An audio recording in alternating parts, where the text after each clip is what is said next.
Olá, pessoal! Como vocês estão? Espero que vocês estejam bem. Nesta aula sobre questões relacionadas a psicodiagnóstico, avaliação psicológica, eu venho trazer um caso clínico que está contido no livro Psicodiagnóstico e que nele nós podemos verificar algumas partes importantes em relação a essa integração dos dados coletados e o diagnóstico psicológico, tá? Então, que você possa estar acompanhando aqui nessa aula. Vamos trazer dados sobre a demanda clínica, a história do paciente, os procedimentos utilizados, a análise, a conclusão e algumas indicações terapêuticas. O nome do paciente trazido aqui nesse caso é um nome fictício, certo? E então vocês vão estar se deparando com um paciente que se chama Pedro, tá? Então, Pedro tinha 7 anos de idade e cursava o segundo ano do ensino fundamental de uma escola pública quando foi encaminhado para psicodiagnóstico. O encaminhamento foi realizado por uma neurologista, pois ele apresentava dificuldades escolares. O menino foi trazido pelos pais, que relataram que Pedro, com bastante frequência, não terminava as tarefas iniciadas, e isso ocorria principalmente nas atividades escolares. Com relação aos dados clínicos de Pedro, temos as seguintes informações, né? Então, foram realizadas entrevistas com a mãe e com o pai, que se chamam Maria e João, mais uma vez nome fictício, e trouxeram algumas informações sobre ele, tá? Então, Pedro nasceu de parto cesáreo e obteve Apgar 9. Com 3 meses de vida, descobriu-se que tinha uma cardiopatia congênita denominada comunicação intraventricular, CIV. Em contato com a cardiologista responsável por Pedro e confirmando a informação recebida da mãe, comprovou-se que o menino tem uma CIV isolada, pequena, tendo recebido alta no ano anterior à realização deste psicodiagnóstico. Sobre o impacto da CIV no desenvolvimento de Pedro, Maria relatou apenas que ele se cansava mais facilmente que outras crianças durante as brincadeiras que exigiam mais fôlego. Sobre a relação dele com os pais, a mãe relatou que sempre procurou atender a todas as necessidades do filho e que, pelo fato de Pedro apresentar cardiopatia desde seu nascimento, era muito difícil para ela dizer não para suas vontades. Até os 3 anos, ele passou por 5 internações hospitalares. Então, Maria decidiu parar de trabalhar para assumir integralmente seus cuidados. Em relação ao histórico escolar de Pedro, a mãe relatou que ele começou a frequentar a creche com 3 anos e desde então as professoras relatam dificuldades de comportamento e de aprendizagem. Em relação ao convívio social, ela relata que os amigos de Pedro são os amigos do irmão mais velho, de 11 anos, e que ele não gosta de brincar com crianças de sua idade, preferindo as mais velhas. No que se refere à cardiopatia, o menino fez tratamento com furosemida até o ano anterior, quando recebeu alta.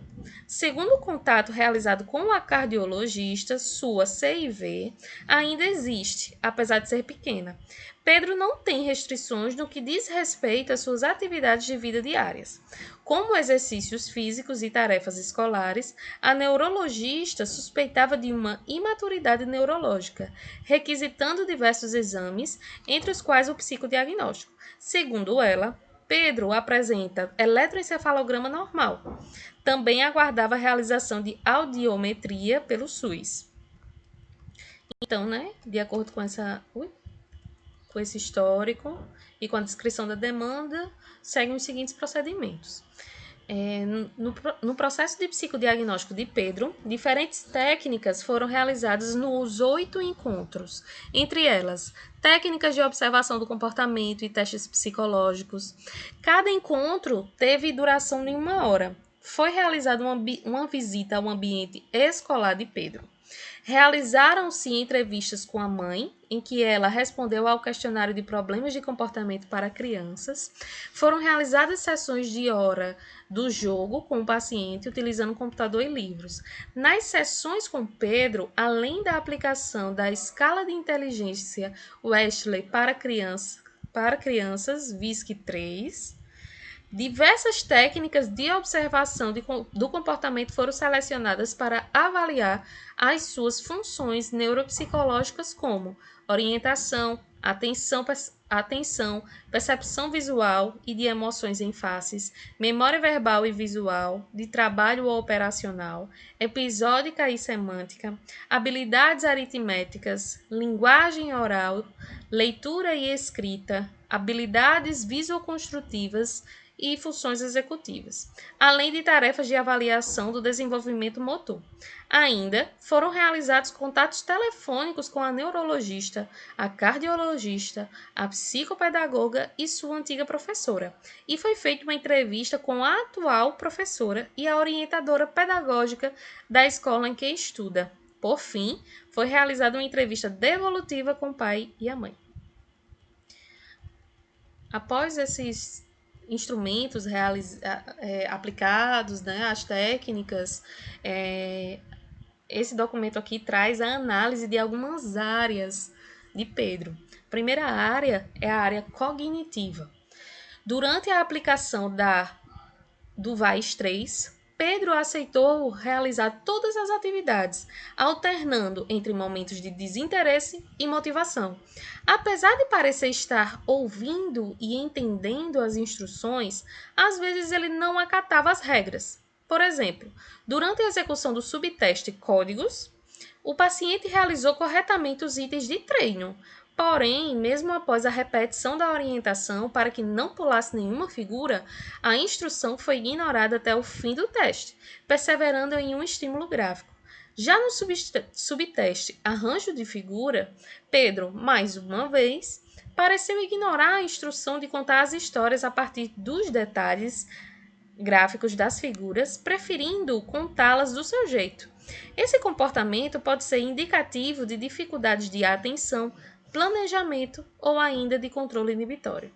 No entanto, o menino apresentou um desempenho satisfatório na execução dos subtestes, vocabulário, cubos, completar figuras e compreensão, o que indica boas habilidades de comunicação, raciocínio analógico.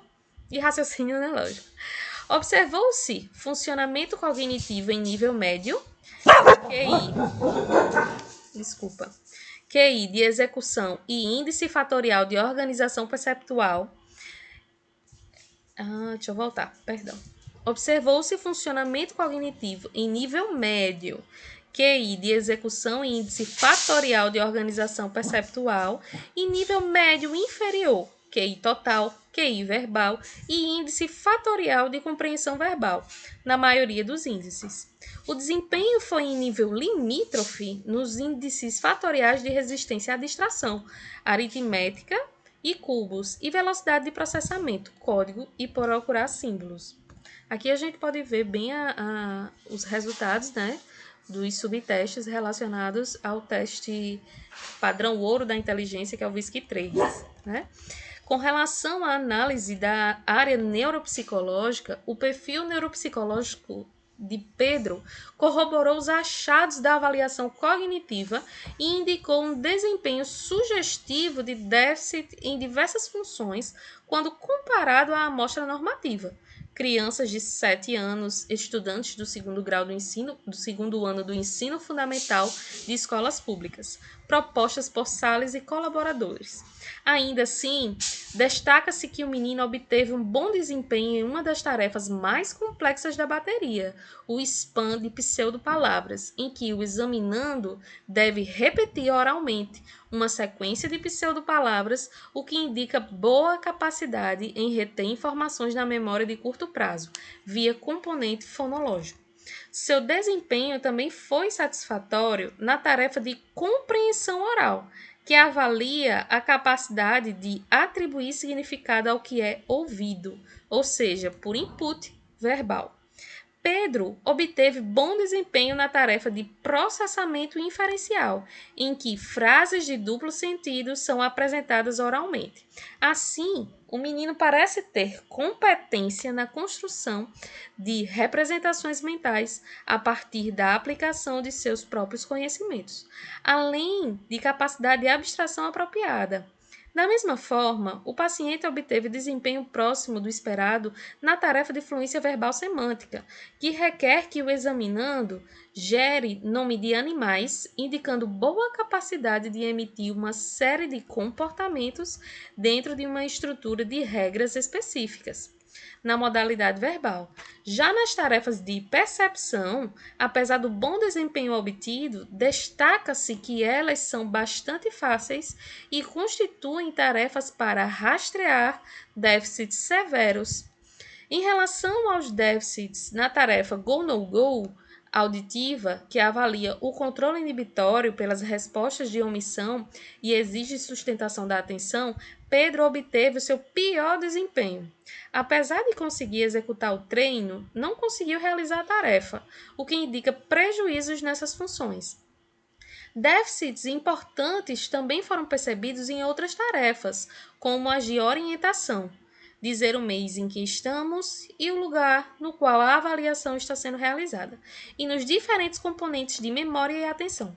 O baixo desempenho nessas tarefas corrobora os achados da avaliação cognitiva, que indicam dificuldades de atenção, planejamento e controle inibitório. Em relação a seu comportamento, durante a avaliação neuropsicológica, é importante ressaltar que algumas vezes o paciente parecia desatento e disperso, apesar de parecer estar ouvindo as ordens dadas pela psicóloga.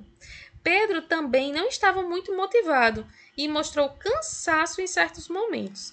Em algumas tarefas, como a de expande dígitos, que é a ordem inversa, memória de trabalho visoespacial, ordem inversa, e nas tarefas de avaliação das funções executivas, ele demonstrou dificuldades em compreender as instruções, respondendo de forma impulsiva às questões formuladas pela psicóloga.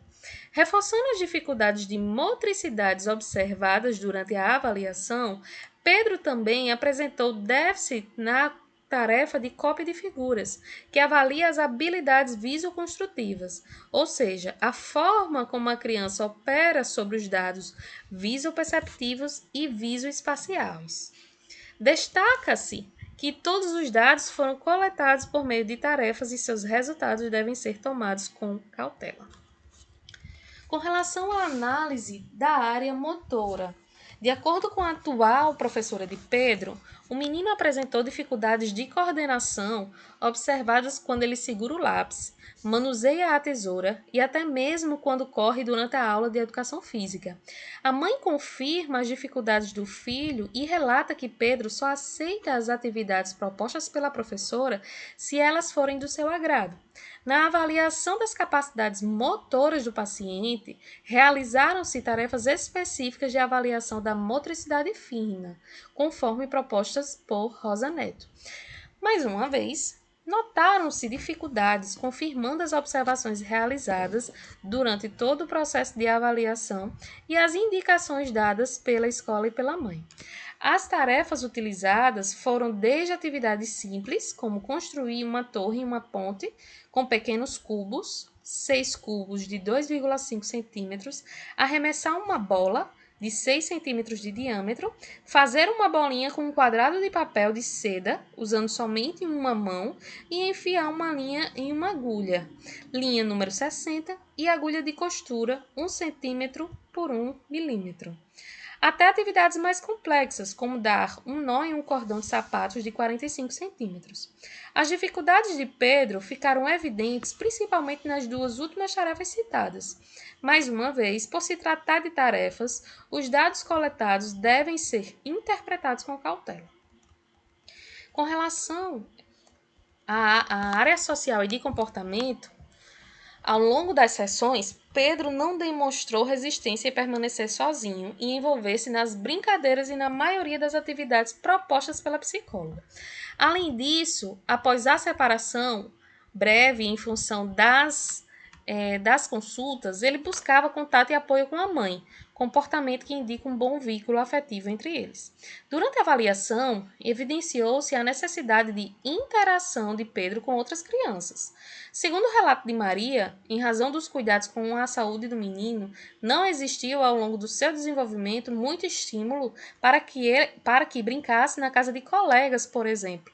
A mãe relatou ainda que Pedro nunca foi estimulado a ajudar nas tarefas de casa, pois ela tinha muito receio de exigir demais do coração do menino, referindo que não o deixava nem arrastar as cadeiras na hora da limpeza.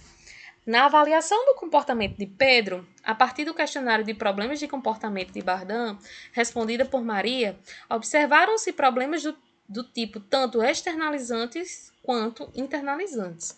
Dessa maneira, pode-se inferir que o paciente tem, nesse momento, um padrão comportamental caracterizado tanto por atitudes agressivas e de quebras de regras externalizantes, quanto por problemas emocionais internalizantes, como ansiedade e isolamento, além ainda de problemas somáticos de atenção e sociais. Esse padrão comportamental foi corroborado pelas entrevistas com as professoras da escola e também pelas entrevistas realizadas com a mãe. É importante destacar, mais uma vez, que as informações coletadas por meio do questionário devem ser observadas com cautela, pois ainda não há normas brasileiras para a utilização do instrumento. Conclusão. A partir dos resultados, foi possível afirmar que, no momento da avaliação, Pedro apresentava dificuldades em diversas funções neuropsicológicas. É possível que essas dificuldades estejam relacionadas em parte com a sua cardiopatia congênita, pois crianças cardiopatas podem obter pontuações inferiores em relação àquelas sem cardiopatia, no que diz respeito a variáveis psicológicas, neurológicas e neuropsicológicas. Outro aspecto relevante é uma possível relação entre a cardiopatia e o relativo atraso no desenvolvimento motor de Pedro. Apesar de sua CIV ser isolada e pequena, relatos de dificuldades motoras em crianças cardiopatas são comuns na literatura. No entanto, além da biologia do indivíduo, o desenvolvimento motor também pode ser influenciado por diversas variáveis, entre elas as condições do ambiente. Assim, é plausível que o desenvolvimento motor de Pedro esteja aquém do esperado para a idade em razão da pouca estimulação que vem recebendo ao longo do seu desenvolvimento, pois, pelo relato da mãe, o menino foi pouco estimulado a envolver-se em atividades esportivas e em conjunto com outras crianças, por exemplo. De qualquer maneira, na presente avaliação, Pedro demonstrou dificuldades nos sistemas de orientação, atenção, memória, habilidades visoconstrutivas, habilidades aritméticas, funções executivas e linguagem. Destaca-se que essas dificuldades parecem se intensificar em situações que exigem atenção ou esforço mental constante, como a testagem psicológica e neuropsicológica, ou ainda escutar professores, realizar deveres escolares, escutar ou ler materiais extensos ou trabalhar em tarefas monótonas e repetitivas, que não têm um apelo ou novidade intrínsecos. Essa constatação é reforçada pelo comportamento interessado e ativo de Pedro nos momentos lúdicos da avaliação, com o uso do computador e nas brincadeiras livres. No que se refere aos resultados do VISC-3, o paciente demonstrou funcionamento cognitivo global em nível médio inferior, com destaque para o baixo desempenho nas tarefas que avaliam as habilidades atentivas. É importante destacar que o comportamento de Pedro durante a avaliação indica prejuízos na capacidade de planejamento e no controle inibitório. Apesar das dificuldades encontradas nas tarefas estruturadas utilizadas na avaliação, observou-se um potencial intelectivo de Pedro ao recontar histórias infantis das quais gostava, além de potencial criativo na criação de outros roteiros de histórias durante as sessões. Em alguns encontros, também se oportunizou o contato do menino com o computador e a internet, sendo possível observar a curiosidade e a facilidade na sua interação com esses recursos. Pedro foi capaz de navegar em sites da internet como, por exemplo, o YouTube e digitar palavras-chave para escolher vídeos de acordo com suas preferências. Além disso, observou-se seu comportamento ante editores de texto como o Microsoft Word, em que foi capaz de reconhecer números e letras além das que formam o seu nome. Indicações terapêuticas. Considerando os resultados observados no psicodiagnóstico, entendeu-se naquele momento que Pedro poderia beneficiar-se de um programa de reabilitação focado nas habilidades motoras. Tal programa poderia ser efetuado em aulas de natação e de ecoterapia, ou ainda em atividades em grupo, como o basquete, esporte que, segundo o relato da mãe, Pedro gostaria de praticar. A atividade em grupo, por meio dos treinos de basquete, também poderia proporcionar a Pedro uma maior interação social com crianças de idade próxima à sua, além de promover uma melhor qualidade de vida. Ao longo do psicodiagnóstico, o menino já havia iniciado as aulas de basquete em um projeto social de seu bairro. Pedro também foi encaminhado para acompanhamento psicopedagógico, já iniciado, por meio do qual se acredita que poderá impulsionar seu processo de aprendizagem e alfabetização, complementando o trabalho individual que vinha sendo realizado em sala de aula, conforme contato realizado com sua professora. Sugeriu-se uma reavaliação cognitiva e neuropsicológica após o período de 1 ano a 1 ano e meio, a contar da data da emissão do laudo. Neste sentido, a detecção e o monitoramento das dificuldades nas funções cognitivas podem ser utilizados para formular intervenções terapêuticas precoces e mais eficazes. Quanto à impulsividade e às dificuldades de atenção, planejamento e controle inibitório observadas na avaliação, assim como quanto aos prejuízos que Pedro vem enfrentando tanto na escola quanto no convívio social e familiar, sugere-se a continuidade do atendimento neurológico e acompanhamento e avaliação de um diagnóstico possível de transtorno de déficit de atenção e hiperatividade TDAH. Por fim, destaca-se que o diagnóstico e as hospitalizações de crianças que nascem com cardiopatias podem levar a alterações no cotidiano e na vida profissional dos pais, bem como em seus sentimentos e em suas relações familiares e conjugais. Dessa maneira, entende-se que o atendimento psicoterápico, a mãe de Pedro poderia ajudá-la a suprir sua necessidade de escuta, além de promover o entendimento de seus sentimentos, preocupações e expectativas em relação ao desenvolvimento do menino, tá? Então, foi um caso bem longo, né? Assim, bem detalhado. E queria dizer que num próximo vídeo eu vou estar trazendo algumas explicações teóricas sobre cada etapa, né? A demanda, os procedimentos e assim por diante. Quis trazer aqui esse caso, né, para que vocês possam acompanhar detalhadamente, né, um caso específico, mas lembrando que tem alguns dados aqui que, de acordo com a nova normativa, né, a nova resolução 6 de 2019 do Conselho Federal, a gente precisaria adequar algumas questões aqui, tá? E aí fica essa inquietação e essa reflexão para você. O que é que precisa ser ajustado se a gente fosse transformar esse relato todo aqui num laudo, tá? Então, lembrando que esse aqui é o final do documento, certo? O que estaria faltando, tá bom? Então, termino por aqui. Deixa eu voltar aqui para o começo, né? Já que a gente teve como intenção ou objetivo aqui de relatar esse caso, no intuito de integrar os dados, né, que foram coletados, o diagnóstico, etc. Tá bom? Então, forte abraço para você e até o próximo vídeo. Tchau, tchau!